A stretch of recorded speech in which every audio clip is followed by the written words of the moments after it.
Hello everybody and welcome to today's Sunday Q&A, brought to you from the shipping shed. Well, I'm actually starting to spend quite a bit of my time, to be honest with you. I'm getting quite used to it. It's okay, you know, but we'll come on to that later. Before we start, we're on miles on gearboxes and stuff like that. CJ says 0 to 850,000 kilometres. That's a couple of trips to the moon and back. I've googled it, it's one trip to the moon and back, but it's definitely a trip to the moon and back, and you've still got spare. So you can sort of maybe go around the earth a couple of times on your way back as a sort of scenic route home. But no, so no, the Merc's gone. Went to auction, got 3,850 in auction. I think we give about 10 for it. I think that's probably not one of my best buys. But it's still not been bad, you know, kind of. It's just, I wish less had gone wrong in the meantime. The problems of buying trucks with too many miles on them. But you learn as you go. I still don't have a clue what I'm doing. I'm just basically waving my arms in the dark in this thing. So, but I keep going, hoping one day I'll see the light. Hallelujah. Yeah, we'll see. Yeah, so the main video this week was on the shipping shed. The shipping shed. I called it the stuffis. No, it's the shipping shed. So we got our bits and pieces. Can't say there's been much past the evolution today. It just occurred to me, I want to extend this desk thing, as I said in the video, like, you know. But then it occurred to me, they don't really know how much money I want to do. Anyway, we'll come on to it. I'll fill you in with the comments. Nick says, love it. Right, I'll be honest, I did muck around with the video a bit because I kind of figure I probably should do it with a Sunday Q&A, to be honest with you, but it's time, isn't it? And like just looking at head, the same shot of looking at a head for like 20 minutes, 10 minutes is a bit much. And also there's this guy I watch on YouTube, I can't even remember his name, it's kind of like Fab Gab Gadgets or something like that, sort of Asian fella, and he's just, you know, like some people are really entertaining to watch, this guy's just really entertaining to watch. And I looked at some of the things he does between his videos, and he kind of clips a bit and puts a quip in and does that, and there's a little line and it just keeps it going. So I thought, I kind of was a nod to him, I was kind of inspired. I try and remember his name, I can't remember it, like, you know, but I haven't subscribed to nothing, I haven't subscribed to anyone, but short of Nick at London Creative, please subscribe. Everyone loves a subscriber. Oh, and Jonathan Pye, I like him. But no, so yeah, so I mucked around with it a little bit. If I get time, I'll do it more, but time is always of the essence. I kind of thought when I'm in the office I'd have a load more time. No. But we'll see. Maybe one day, if I get the hang of it a bit better and I can sort of, you know, got done by 3, I might muck around a little bit. Who knows? As London Creative said, he said, if you notice the video was very grainy, you know, London Creative, subscribe to his channel, because of all the light and open plan windows. It seems pretty dark in there. The camera's compensating by pushing the ISO up. That's a camera term for something. Thus making the footage grainy and muddy. So you either want some portable studio lights, or which you can charge while you're recording, or a mirror in the garden at an angle, pointing into the shed to push the light up. And he called the shed the SS Jalopy. I'm not going to put a mirror in my garden. It just seems a bit much, doesn't it? I could put some lights in here. I'll be honest, I think part of the problem is I try to zoom in too much, like, you know. And of course I could use, I'm using the front camera on the phone. I could use the back cameras on the phone, or I could use the other cameras, but I don't know. I'll work it out as we go along. It's a trick. It does all right, I think, you know. Dale Steele says from the shed, he says, you want 2 monitors, one monitoring a feed constant and the other doing everything else. That would be great, that, Dale, particularly as I've got one monitor on the laptop and have another monitor over there. But don't you need like a second graphics card and all that? Once again, it's all part of the evolution. The first thing I want is a longer bench type desk, because then I'd have, at the moment I've got this much, and then I'd have this much. You can't see my hands. This makes absolutely no sense whatsoever. But I'll have more space that I can spread out and fill full of rubbish. My lucky Conc, the spare lead for my retractable pencil. It's a young one's reference, contemporary reference for the 18 to 25 year olds there. Yeah, so, but we'll get round to it. At the moment it's working fine with a big TV, it's fine. Petri Marku says, Pete, let me know when I can bring you a proper chair to the shipping shed. Petri, I've left me number, mate. I'm always here. I'm always happy to talk to you. Don't go out of your way. This one's okay. I'll get around it eventually. If you're passing, brilliant. If not, don't worry. I'm okay, mate. I'll be all right. I'll sit on a spike. Blackadder reference. Another contemporary reference for the 18-25-year-olds there. Clive Littlewoods, he said call it SS Van Gogh, and KC Couriers also said SS Van Gogh. It's a bit on the obvious, isn't it? Sure, we can do something. I'll know it when I hear it. I'm not there yet, but I will know it when I hear it. I'll keep thinking about it, and you keep thinking about it too, please. You know, work for free, why not? Plenty of work for those that work for nothing. It's Dave the Crystal says. So Dunk Wales, he said, just demolish it, Pete. It's going to be a nightmare in the winter. The damp is going to wreck your equipment really quick. Good luck with the video, though. It's not. It looks worse than it is. Everyone says it's sort of falling to pieces, but it's not falling to pieces. I come in here, it's hammering down with rain outside. I've had a lot of rain lately. I come in here, it's bone dry. It's going to get cold. I know it's going to get cold, but when it gets really cold, I won't come out. And then we might have to go and, bang the house. And of course, there's still the potential of evolving the bat cave, which I'm still thinking about. Because you need 3 offices for 4 trucks, don't you? 4 offices for 4 trucks. 1 for every truck. Perhaps a tad overzealous, maybe. I don't know. But, it's not that bad. And also, good. Gareth rides bikes. Oh, that's... Van on the Run, isn't it?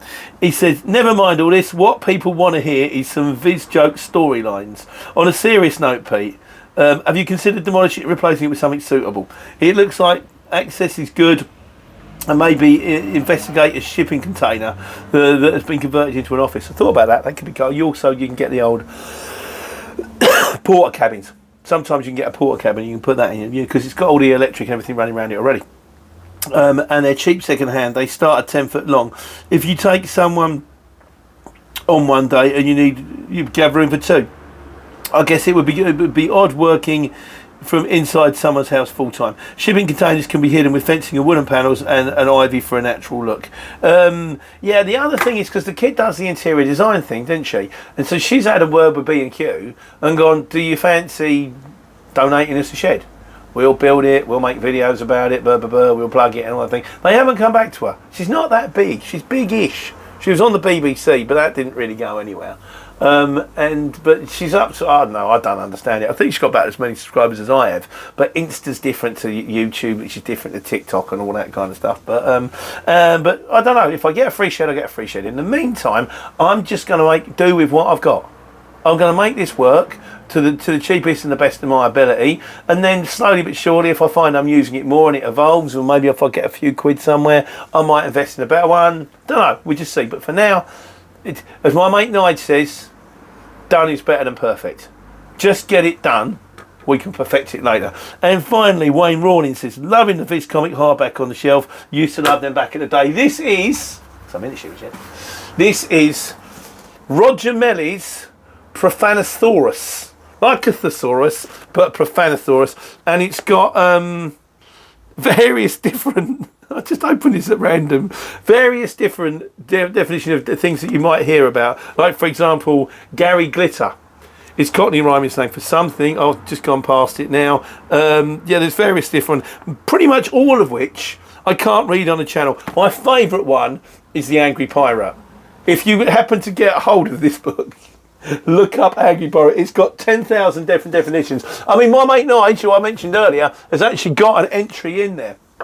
And the chin airbag, which is, like when you have a photograph, and it's the chin airbag. The definition of a chin airbag is the appearance of multiple chins on a non-fat person in a photo. You take the photo and it comes out this.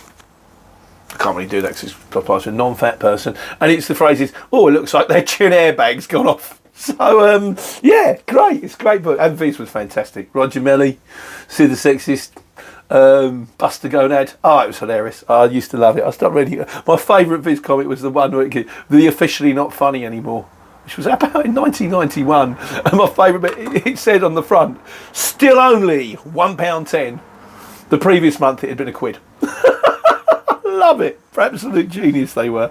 Oh, and some of the crap jokes, they were great. But anyway, I can't go on about this because we have other things to talk about, like the wise guys. So today on the wise guys, Leachy says, got a question for the wise guys regarding the expansion of ULEZ. If I'm driving anti-clockwise around the M25 and I need to turn off to go outside the M25, will it take me into the zone, which means it will cost me £12.50 just to exit the M25? No. If you're going, for example, around the 25 and you need to go to Slough, I know what he's saying, the slip road takes you inside the M25, then goes round and out. No, that won't. And a lot of the time, going inside the M25 doesn't necessarily get you a charge anyway, because you can go to Watford, Rickmansworth, there are various different places. Watch out for the ULEZ signs, but normally as far as the 25 is concerned, I don't think there's anywhere where you actually turn off on a slip road and turn straight into a sign. And there's always a warning as well, which means they'd have to put a warning on every motorway junction that says if you turn off here, you hit the LEZ. So there's got to be, you do get a little bit of grace. And we got a few from Nick the Urban Trucker today, because he's actually, which is good because he's kind of the wise guy. He brings us in. He says the road, right? The HGV road user levy charge came back into force this month for vehicles 12 tonnes and over, which means foreign registered trucks have to pay upon entry to the UK, if not before, and will be charged on our road tax renewal. Bands, the various different bands, which are down in the notes if you want to read them. I won't read them all out. But the long and the short of it is, it seems to work out at like a maximum of £749 a year. I've had bigger bills. I've had to put another gearbox in another clutch this week. I've got another one coming down. I've done 2.5k in the first one, the automatic Synchromesh AS1000. The second one is just a second-hand gearbox. That's still me at £1,200, plus delivery, plus VAT and all that. I really hope these trucks stop going wrong soon, because I've sold the Mercedes and all I've done is bought 2 gearboxes with it. But hopefully they'll be good gearboxes. We'll see. Right, on the subject of trucks, I think Nick the Urban Trucker carries on. We're on trucks now. He says, "Hi Pete." He said, He said, what I love about forums like this, the different options, experiences that some of us have operating trucks. Like Jeff Bryans has always had really good service from his Merc, yet you haven't. I think it was just old. I've had nothing but trouble with DAFs I've owned, but the Scania I have has been amazing and doesn't miss a beat. Yet Brian Webb doesn't seem to be a Scania fan. They love DAFs. The Webbs love DAFs. I know people who operate Ivecos and absolutely love them. You know what Iveco stands for? I vibrate, everything comes off. My first Iveco was brilliant. Shirley was a great truck. She was lovely. I believe there's no wrong or right in vehicles you operate. It's all about what works for you and your business. Don't forget you have one of the best DAF dealerships in the country. Brian Curry's near you. Didn't even know that. And don't forget... Oh, no, done that one. That always helps when deciding what makes a truck to run. There's no point operating vehicles if you haven't got a main dealership in your area to back them up. So that's another reason why I like DAFs. Because I've got Grucox. And because I've got Truck and Trailer, Junction 9. Well, they do pretty much parts for everything, like, you know. And because we've got HTC and HTC. And, you know, it's kind of, they're big and they're available and they're open. And, of course, there's always Bison's for parts. Bison parts. They're pretty cheap. So, I mean, I'll be interested to know where you guys get your parts from, in fairness. If you're out, you're running in my area, something you know that I don't and you want to share with the class, fantastico. And on the subject of Brian Webb, he's got the next comment. And before we go on, Brian, what you done? You've cut your hair, mate. Why'd you have to go and cut your hair? It's sort of, I went to the yard yesterday. He's, Brian and Ian are up there, and it's all gone short. He had hair down to here last week. He's got hair like shorter than me now. So, suited him, so it looks all right, like, you know, but... just a bit of a shock. Whoa, who's that? It's the silver fox has had a trim, you know. So he says, what you want is a low mileage 18 tonne. He said, but the chances of finding one are very, very slim because of the initial cost. That's why most people run them into the ground, like you have found out.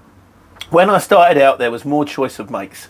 Not many left now. Without doubt, a DAF is the way to go. You always want to be looking to leave it. You don't want to be leaving it to the last minute because you'll get someone else's rubbish. I know it's easy for me to say, but when I was in a position to do any spares that I needed.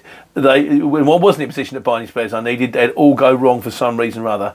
Spares back up the make of vehicle today, not the name badge. Who in their right mind pays 40k for a Scania badge with 1980s running gear? The backache comes for free though. And like Nick the Urban Trucker says, we've all got an opinion, and that's Brian's opinion. He loves a DAF. I love a DAF too. So there we go.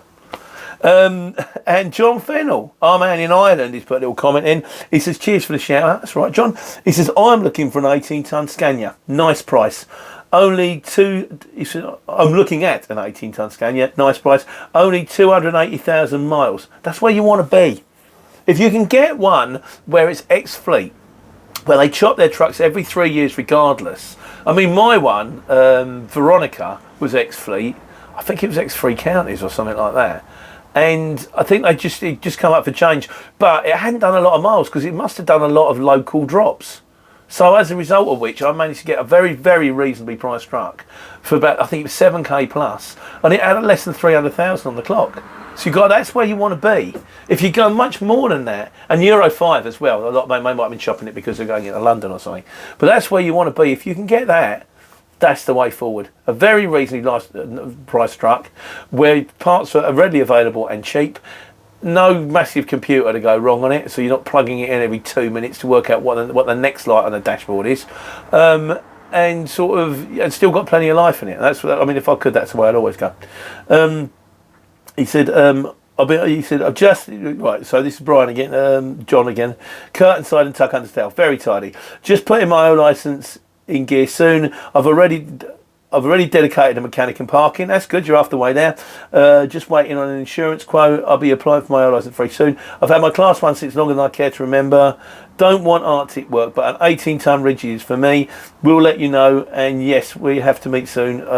You owe me breakfast, not whiskey. Okay, fair enough, John, that's fine. I'll buy you either one. Oh, you can have both. I think also, bearing in mind the miles and the time that you were putting in, he was getting up at stupid early and coming over here and sleeping in there and everywhere. If you can get yourself an 18-ton rigid sleeper with a nice little bed in it, when you're done, you just put your head down and get a proper night's kip. I think that'll do you a favour, and I think it'll help you turn a coin in the long run as well. I think that'll really be a bonus for you. So, mate, best of luck. Absolute best of luck with it. So, now we're on to miscellaneous, and today's miscellaneous. Nick the Urban Trucker again. He says, Pete. He says, have you found the experience of selling at auction? I know it's not your first time. Did you try and get offers from dealers first? Did you think you'd get a better price at auction after deductions than you would have selling to a dealer? Or is it the case of get it gone as quickly as possible, mate? I'll be honest, if there's something that I'm not 100% happy about with the lorry, like when we sold Alice, Mark said it's breathing. The engine's breathing. He said, put your hand over that. So you can feel the air coming up. It's not supposed to be coming up. Now that might go tomorrow, or that might last 6 months, a year. But you never know, but that's on its way out. So I thought, I don't want to sell it to somebody, because I drive it for a week or two, I drive it for 3 months, the engine goes, and what have you done to me? The same with the Merc. It was breaking down. I mean, don't get me wrong, I've done all the bits to it. The AdBlue was sorted, the compressor was sorted. You can see on the side it was brand new. 2 weeks old. One of the tyres, it turns out, well, I could have had a tyre off it and put an older tyre on, but do you want to faff around? We did take a bit of diesel out of the tank because we'd filled the tank up before it went sideways, like, you know. But now we've got the funny thing leaking behind the gearbox, which might be an ECU. It could be. I don't want to sell it to someone. They're going to ring me up and go, what have you done to me? But if you go to auction, everybody knows you get it sold as seen. If the thing blows up the second it leaves the gates, it's on you. I never strap it up to put it in, but it is what it is. So that's why I went to auction. If I ever had a truck that I was getting rid of just because it was too old, if I ever get to the stage where I'm running newer and newer motors and want to chop it, then I probably would use Gumtree. I'd probably use Auto Trader or Truck Trader or something like that, and I'd probably try and get decent money for it. But in these cases, it's just a matter, I don't want someone else's headache coming back on me. So, you know, you get what you're given and like it kind of thing. That's why.